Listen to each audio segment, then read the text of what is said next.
നിങ്ങളൊരു ഫ്രഷറാണോ? അപ്പോൾ നിങ്ങൾ ആദ്യമായിട്ടാണ് നിങ്ങളിപ്പോൾ ജോലിക്ക് പോകുന്ന വ്യക്തിയാണെങ്കിൽ നിങ്ങൾ ഈ 3 കാര്യം നിങ്ങൾ അറിഞ്ഞിരിക്കുക. ഈ 3 കാര്യങ്ങൾ ഉണ്ടെങ്കിൽ മാത്രം നിങ്ങൾ ജോലിക്ക് കയറുക, അല്ലാത്ത പക്ഷം ആ ജോലിക്ക് നിങ്ങൾ കയറാൻ പാടില്ല. ഞാൻ പറഞ്ഞുതരാം എന്തൊക്കെയാണെന്നുള്ളത്. ഫസ്റ്റ് എന്ന് വെച്ചാൽ അക്കൗണ്ട് ത്രൂ സാലറി.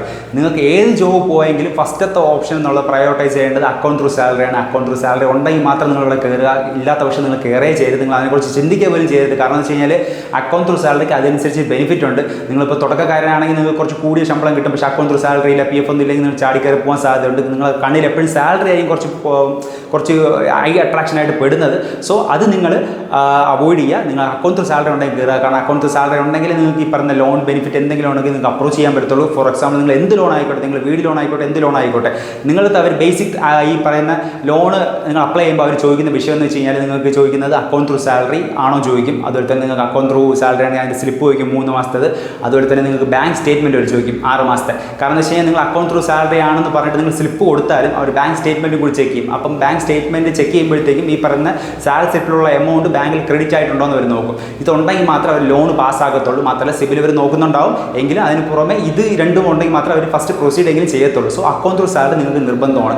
രണ്ടാമത്തെ വെച്ച് കഴിഞ്ഞാൽ നിങ്ങൾക്ക് PF ഉം ESIയും. ഈ PF ഉം ESI എന്നുള്ളത് നിങ്ങളുടെ ഫ്യൂച്ചറിൽ വേണ്ടി അവർ ചെയ്യുന്നതാണ്. PSI എന്ന് പറയുമ്പോൾ നിങ്ങൾക്കറിയാം ഹോസ്പിറ്റൽ ബെനിഫിറ്റിന് വേണ്ടിയാണ്. PF എന്ന് പറയുമ്പോഴത്തേക്കും നിങ്ങൾ ഫ്യൂച്ചറിലെത്തിക്ക് വേണ്ടി സേവ് ചെയ്യുന്നതാണ്. സോ എംപ്ലോയർ ഷെയർ, നമ്മൾ ജോലി ചെയ്യുമ്പോൾ എംപ്ലോയി ഒരു ഷെയർ ഇടും, നമ്മൾ ഒരു ഷെയർ ഇടും. ഫോർ എക്സാമ്പിൾ നമ്മൾ ജോലി ചെയ്യുവാണെങ്കിൽ നമ്മളെ സാലറിയിൽ നിന്ന് കുറച്ച് ഫണ്ട് അവർ പിടിക്കും, അതുപോലെ തന്നെ എംപ്ലോയറുടെ സൈഡിൽ നിന്ന് കുറച്ച് ഫണ്ട് പിടിക്കും. ഇത് നമ്മൾ ഫ്യൂച്ചറിലേക്ക് വേണ്ടിയിട്ട് അവർ സേവ് ചെയ്യുന്ന എമൗണ്ടാണ്. പലരും ഈ PF കാര്യങ്ങളൊക്കെ ഇടയ്ക്കിടയ്ക്ക് എടുക്കാറുണ്ട്, പക്ഷേ അത് ഞാനും എടുക്കാറുണ്ട്. സോ അത് തെറ്റ് തന്നെയാണ്, അങ്ങനെ ചെയ്യാൻ പാടില്ല. നിങ്ങൾ ഫ്യൂച്ചറിന് വേണ്ടി മാറ്റി വയ്ക്കുന്നതാണ് ഈ PF കാര്യങ്ങളും ESI ഒക്കെ വരുന്നത്. സോ ഈ 2 ഓപ്ഷൻ ഉണ്ടാകുന്ന നോക്കുക. മൂന്നാമത്തെന്ന് വെച്ച് കഴിഞ്ഞാൽ നിങ്ങൾക്ക് മെഡിക്ലെയിം ഉണ്ടാകുന്ന നോക്കുക. നിങ്ങളെ കമ്പനിയിൽ നിന്ന് മെഡിക്കൽ ഇൻഷുറൻസ് പ്രൊവൈഡ് ചെയ്യുന്നുണ്ടോ എന്ന് നോക്കുക. ഫോർ എക്സാമ്പിൾ നിങ്ങൾക്ക് ഒരു ഹെൽത്ത് ഇൻഷുറൻസ് ഉണ്ടെന്ന് വിചാരിക്കുക. ഫോർ എക്സാമ്പിൾ നിങ്ങൾക്ക് ആദ്യത്തെ ബില്ലടയോ ഇല്ലാന്നുണ്ടെങ്കിൽ സ്റ്റാർ ഹെൽത്തിൻ്റെ ഇൻഷുറൻസ് ഉണ്ടെന്ന് വെക്കുക. ഏതെങ്കിലും ഒരു ഇൻഷുറൻസ് ആയിക്കട്ടെ, നിങ്ങൾക്ക് ഇപ്പോൾ നിലവിൽ ഹെൽത്ത് ഇൻഷുറൻസ് ഉണ്ടെന്ന് വെക്കുക. എക്സിസ്റ്റിംഗ് അസുഖങ്ങളൊക്കെ ഈ ഹെൽത്ത് ഇൻഷുറൻസ്, നമ്മൾ പുതിയതായിട്ട് എടുക്കുന്ന ഹെൽത്ത് ഇൻഷുറൻസിനൊക്കെ എക്സിസ്റ്റിംഗ് അസുഖം ഉണ്ടെങ്കിൽ നമുക്ക് 3 ഇയേഴ്സ് അല്ലെങ്കിൽ 2 ഇയേഴ്സ് വെയിറ്റിംഗ് പീരീഡ് പറയും. കമ്പനി ടു കമ്പനി ഇത് മാറുന്നുണ്ടാവും. എങ്കിലും കുറഞ്ഞത് 2 ഇയേഴ്സ് അല്ലെങ്കിൽ 3 ഇയേഴ്സ് വെയിറ്റിംഗ് പീരീഡ് വേണ്ടി വരും ഈ ഹെൽത്ത് ഇൻഷുറൻസിൽ എക്സിസ്റ്റിംഗ് ഡിസീസ് എല്ലാം കവർ ആവാനായിട്ട്. ഓൺ ദ അതർ ഹാൻഡ് നിങ്ങളിപ്പോൾ ജോലി കയറുകയാണെന്ന് വെക്കുക. അപ്പോൾ അവർ നിങ്ങൾക്ക് തരുന്ന ഹെൽത്ത് ഇൻഷുറൻസ് ഉണ്ട്, ഗ്രൂപ്പ് ഹെൽത്ത് ഇൻഷുറൻസ് എന്ന് പറയും. സോ അവർ നിങ്ങൾക്ക് തരുന്ന ഇൻഷുറൻസിൻ്റെ പേരാണ് ഗ്രൂപ്പ് ഇൻഷുറൻസ്. ഈ ഗ്രൂപ്പ് ഇൻഷുറൻസിൻ്റെ അഡ്വാൻറ്റേജ് എന്ന് വെച്ച് കഴിഞ്ഞാൽ നിങ്ങൾക്ക് ഏത് എക്സിസ്റ്റിംഗ് ഡിസീസ് ആയിരിക്കട്ടെ അത് ഡേ 1 മുതൽ സ്റ്റാർട്ട് ആവും. പക്ഷേ ഈ ഹെൽത്ത് ഇൻഷുറൻസ് നിങ്ങൾ കമ്പനിയിൽ എത്രത്തോളം ജോലി ചെയ്യുന്നു അത്രത്തോളം ടൈം മാത്രമേ ഇത് ആക്ടിവേറ്റ് ആവത്തുള്ളൂ. അഡീഷണൽ നിങ്ങൾക്ക് ഒരു ബാക്കപ്പ് ഹെൽത്ത് ഇൻഷുറൻസ് എടുത്ത് വെക്കുന്നത് നല്ലത് തന്നെയാണ്. പക്ഷേ ഇതാകുമ്പോൾ നിങ്ങൾക്ക് എക്സിസ്റ്റിംഗ് ഡിസീസ് എന്തെങ്കിലും ഉണ്ടെങ്കിൽ ഡേ 1 തൊട്ട് നിങ്ങൾക്ക് കവർ ചെയ്യാൻ പറ്റും. അങ്ങനത്തെ ഒരു അഡീഷണൽ ബെനിഫിറ്റും ഇതിനകത്ത് വരുന്നുണ്ട്.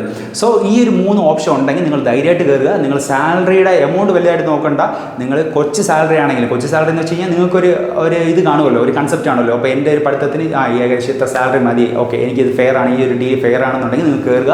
കയറുന്നതിന് മുമ്പ് നിങ്ങൾ ഈ 3 കാര്യം ഉണ്ടെങ്കിൽ മാത്രം കയറുക. ഇല്ലാന്നുണ്ടെങ്കിൽ വെറുതെ നിങ്ങൾ സ്പോയിൽ ചെയ്ത് ലൈഫ് കാണാൻ. എൻ്റെ ലൈഫ് ഞാൻ കുറച്ച് സ്പോയിൽ ചെയ്തിട്ടുണ്ട്. ഞാൻ ഒരു 4-5 വർഷം വേറെ കടകളിൽ ഞാൻ നിന്നിട്ടുണ്ടായിരുന്നു. അപ്പോൾ കടകളിൽ നിൽക്കുമ്പോഴത്തേക്കും നമുക്ക് പ്രശ്നം എന്ന് വെച്ചാൽ നമുക്ക് PF കാണത്തില്ല, അക്കൗണ്ട് ത്രൂ സാലറി കാണത്തില്ല. അപ്പോൾ നമുക്ക് ലോണൊക്കെ വേണ്ടിയാണെങ്കിൽ നമ്മുടെ ഫ്രണ്ട്സിനായിരിക്കും ആശ്രയിക്കുക. നമ്മളെ അക്കൗണ്ട് ത്രൂ സാലറി ഒക്കെ വാങ്ങിക്കുന്ന ഫ്രണ്ട്സിനായിരിക്കും ആശ്രയിക്കുക. ഒരു EMIക്ക് ഫോൺ വാങ്ങിക്കണമെങ്കിൽ എന്തെങ്കിലും വാങ്ങിക്കണമെങ്കിൽ നമ്മൾ അവന്മാരെടുത്ത് നമ്മൾ നിൽക്കേണ്ടി വരും, ഇത് സഹായം ചോദിച്ചു. സോ നിങ്ങളായിട്ട് തന്നെ എക്യുപ്ഡ് ആവുക. നിങ്ങൾ ഈ 3 സാധനം ഉണ്ടെങ്കിൽ മാത്രം നിങ്ങൾ ജോലി കയറിയാതെ, അല്ലാത്ത പക്ഷം നിങ്ങൾ കയറണ്ട.